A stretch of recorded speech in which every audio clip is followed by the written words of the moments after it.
Apprendre à nager, le crawl. Les erreurs que font 90% des nageurs débutants. Je dis 90% et encore je suis gentil. Dans cette vidéo, je vais te donner le top 3 des erreurs que font les nageurs en initiation, les nageurs qui veulent apprendre. En évitant ces erreurs et en travaillant à les corriger, tu pourras prendre un élan de progression hyper facile dans ta nage du crawl et poser ton apprentissage sur des bonnes bases. Chaque vendredi, on développe des erreurs communes en natation. N'hésite pas à t'abonner à cette chaîne YouTube pour retrouver toutes nos prochaines vidéos et à mettre ton pouce juste en dessous pour montrer ton soutien à cette chaîne YouTube. On est parti avec le programme. La natation est constituée de plusieurs fondamentaux. La respiration en fait partie et tu ne dois pas la négliger. On verra les exercices de base à répéter pour gérer ta respiration dans l'eau. En 2, toujours dans la partie les 5 fondamentaux de la natation, on parlera de la flottaison. On verra quelques exercices de flottaison qui te permettront d'avoir confiance dans l'eau et surtout conscience de ton corps dans l'élément. Enfin, en 3, on parlera du calme et le fait d'être détendu dans l'eau et comment cela va t'aider dans ton apprentissage. Vidéo hyper importante à regarder jusqu'à la fin et surtout ne pas négliger. On est parti pour les thèmes.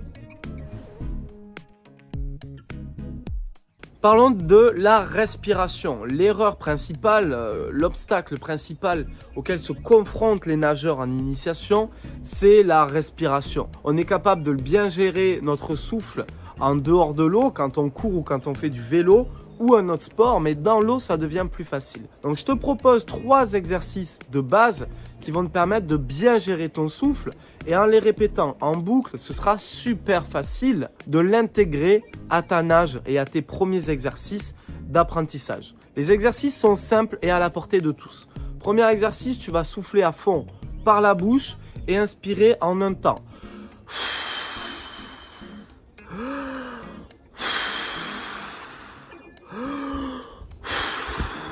Tu l'auras compris, je veux expirer fort tout mon air sous l'eau et inspirer en une fois. Ça va te permettre d'être déjà à l'aise avec le fait que tu peux souffler de l'eau sous la surface, en inspirer hors de la surface. Ça paraît bête, mais c'est hyper important. Le deuxième exercice, c'est de faire la même chose en soufflant par le nez et en inspirant par la bouche. Troisième exercice, c'est de faire la même chose en soufflant par la bouche et le nez en même temps et d'inspirer grand et fort par la bouche. Fais cet exercice très régulièrement, surtout si tu es débutant en crawl et tu vas voir, ça va te permettre de trouver plus de calme et mieux gérer ta respiration. On passe tout de suite au deuxième thème, la flottaison. La flottaison est indispensable à maîtriser si tu veux apprendre sur des bases solides. 3 exercices à nouveau à maîtriser. Tu les feras poumon plein, c'est-à-dire tu vas remplir tes poumons et commencer ton exercice. Ça te permettra de bénéficier d'une meilleure flottaison. Premier exercice, la boule. Donc poumon plein. J'inspire, je me mets en boule et je me laisse flotter. Tu vas voir ce qui va se produire. Tu auras un petit peu cette sensation d'équilibre, déséquilibre dans l'eau jusqu'à trouver ton point d'équilibre. Deuxième exercice, étoile de mer sur le dos. Je baisse légèrement la tête en arrière. Je lève les hanches et le bidon et j'essaie de me laisser flotter. Troisième exercice, étoile de mer sur le ventre. Là aussi, je remplis mes poumons d'air. Je baisse la tête, je mets mes mains et mes jambes en croix. J'essaie de lever les fesses et de me laisser flotter.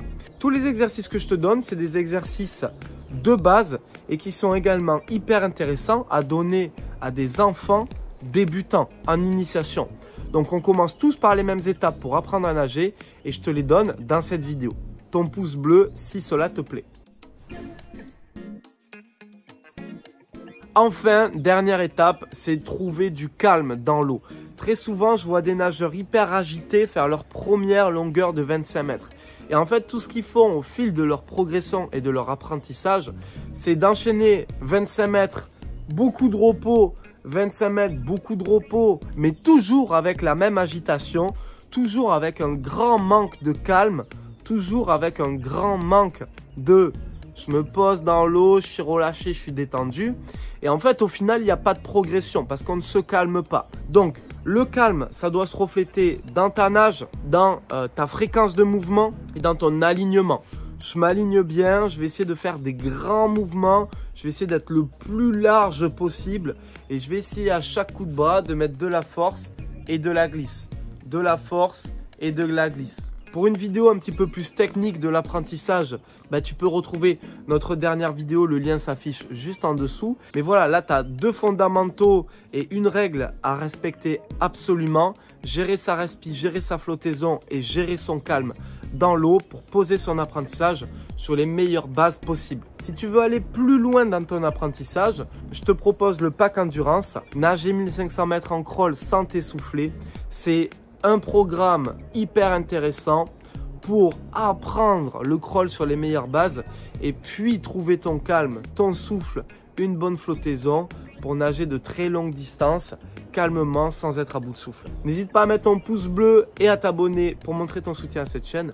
C'était Malcolm, on se retrouve très bientôt dans la prochaine vidéo. Ciao!